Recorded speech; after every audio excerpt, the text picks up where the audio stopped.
Fala, povo de Deus, a graça e a paz em nome de Jesus. Chegamos à carta de Paulo aos Romanos, a carta mais profunda sobre a doutrina da salvação no Novo Testamento.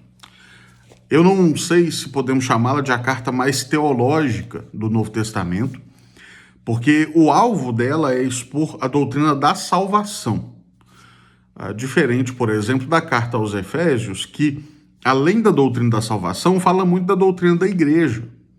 Então toca em mais pontos doutrinários do que a carta aos Romanos. Mas, sem dúvida alguma, é a mais extensa doutrinariamente, trata longamente do assunto da salvação e trata muito belamente desse assunto. Esse vídeo, como fiz no Evangelho de João, será introdutório, ou seja, nesse vídeo não vamos tratar de nenhum capítulo específico. Eu quero dar um panorama da carta aos Romanos, para que aí sim nós possamos, capítulo a capítulo, entender essa carta. Provavelmente, Paulo escreveu essa carta quando ele estava em Corinto, antes de seguir para Jerusalém, levando aquela oferta para os cristãos pobres de Jerusalém. Por que a gente pode entender que ele estava em Corinto? Bom, Paulo menciona na carta alguns irmãos que estavam ligados à igreja de Corinto, menciona de maneira especial Febe, lá no final da carta, no capítulo 16, e diz que Febe estava servindo na igreja em Cencreia. Cencreia era o porto da cidade de Corinto, então ela estava próxima, portanto, de Paulo. E provavelmente ela seria a portadora da carta. Por isso que Paulo a recomenda tão fortemente, porque ela afinal chegaria à igreja de Roma com o que Paulo estava escrevendo àqueles irmãos.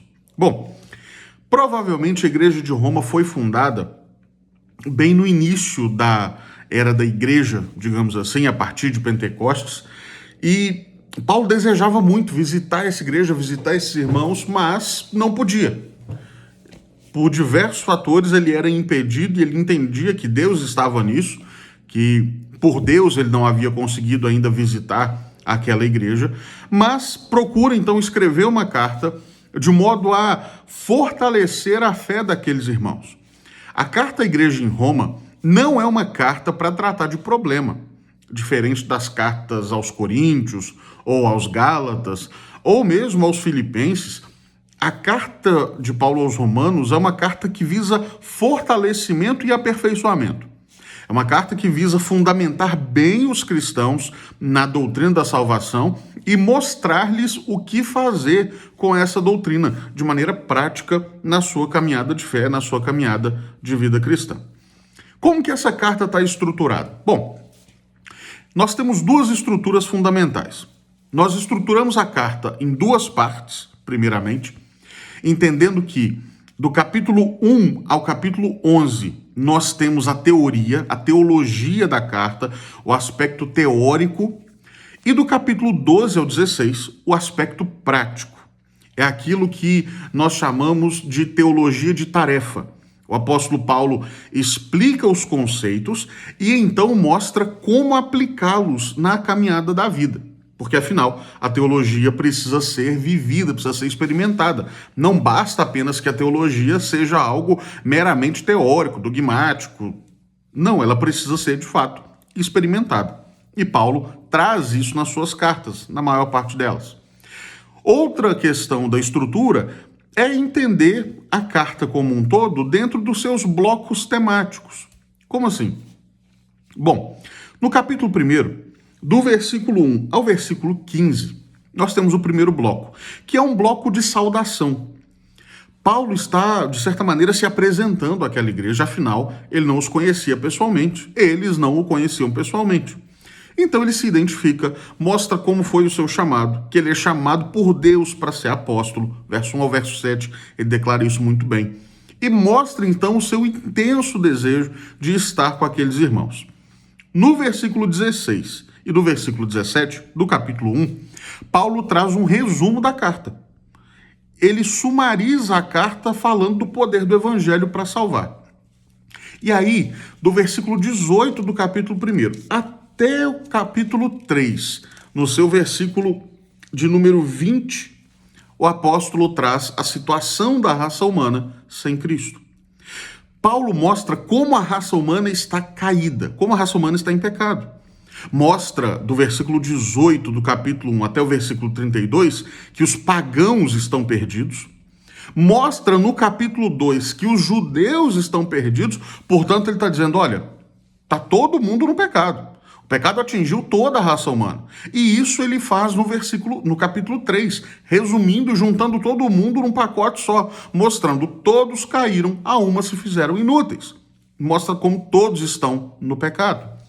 A partir do versículo 21 do capítulo 3, até o final do capítulo 5, ou seja, Romanos 3, 21, até o final de Romanos 5, nós temos a doutrina da justificação pela fé. O propósito de Paulo é nos mostrar como o cristão é justificado pela fé em Cristo Jesus. Como o cristão, mesmo sendo naturalmente injusto, é declarado justo por Deus a partir do momento em que se crê em Cristo Jesus. Capítulos 6, 7 e 8 trazem um outro bloco temático. Primeiro bloco temático, portanto, saudação. Capítulo 1, versículo 1 a 18. Segundo bloco temático, pecado. Capítulo 1, verso 18, até capítulo 3, verso 20. Terceiro bloco temático, justificação. Capítulo 3, versículo 21, até o final do capítulo 5. Quarto bloco temático, salvação. Salvação nas suas dimensões. Como? Paulo fala no capítulo 6 sobre a santificação. E mostra que a santificação é necessária. Como que o Senhor nos provê meios para que a santificação aconteça na vida. Como nós somos formados santos, como somos libertos do pecado.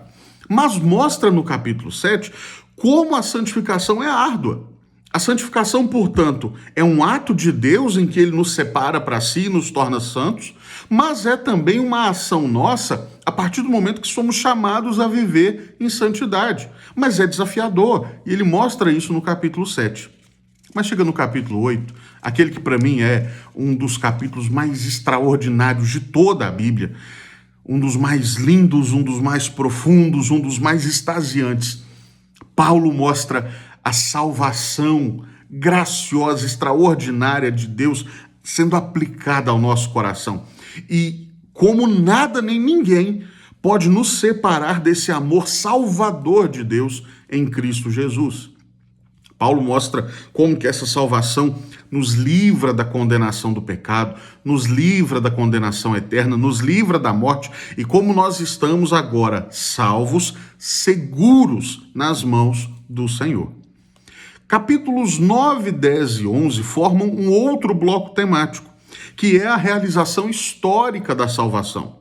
Ou seja, se a gente pega lá do 3, 21, que a gente está falando de justificação, até o final do capítulo 8, nós temos a salvação na ideia de Deus, o plano de Deus para salvar o pecador e como ele vai trabalhando.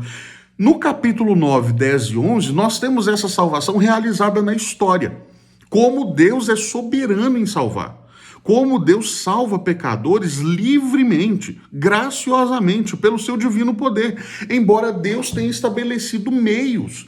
Por isso, o capítulo 10 dedica longos versículos à pregação, à importância da pregação.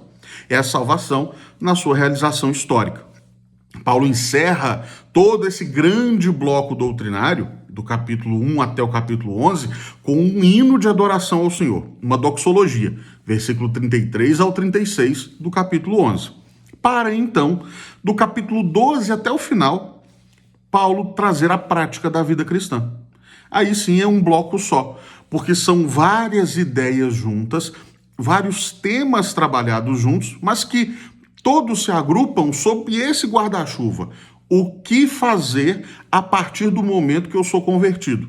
Como eu vivo a minha fé de modo prático? Como a minha fé não é mera teoria, mas sim vida e vida abundante. Assim, nós temos um panorama dessa preciosa carta que Paulo escreve e, com a graça do Senhor, a partir do próximo vídeo, vamos pensar em cada um dos seus 16 capítulos.